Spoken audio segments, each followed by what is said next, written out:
시도지사 후보자가 각각 교육감 후보를 지명을 하고 시도지사 후보가 당선이 되면 지명했던 교육감 후보가 함께 당선되는 선거 방식을 바로 러닝메이트 제도라고 부르죠. 윤석열 대통령이 이 제도의 필요성을 언급한 뒤에 교육부 러닝메이트제 도입을 아예 교육개혁 과제에 포함시켜서 추진하고 있는데요. 하지만 교육계와 정치권, 국민 여론까지 넘어야 할 산이 많습니다. 송성환 기자의 보도입니다. 윤석열 대통령이 처음 시도지사와 교육감 후보의 러닝메이트제 도입을 언급한 건 지난해 2월 대선 후보 당시입니다. 교육감을 어떤 독립성이나 정치적 중립성은 보장을 하면서도 광역단체장과의 어떤 러닝메이트 개념이 좋지 않겠냐. 대선에 이어 지방선거까지 치르면서 수면 아래로 내려간 교육감 선거 개편 문제. 다시 이슈에 불을 댕긴 건 역시 윤 대통령이었습니다.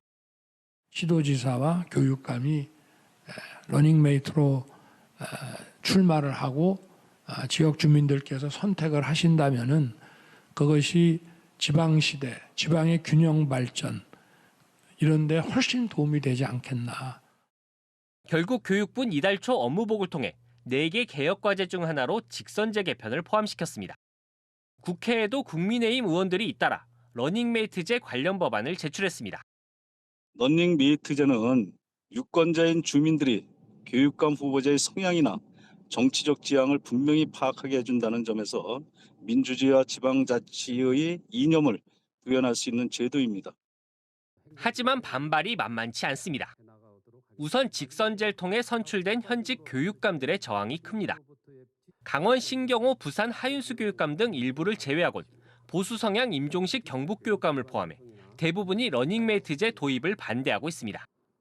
시도지사 후보에게 줄대기를 하거나 그다음에 정당의 공천 줄서기를 할 가능성이 있습니다. 직선제 폐지의 방안보다는 보완의 방향에서 논의를 하는 것이 좋겠다는.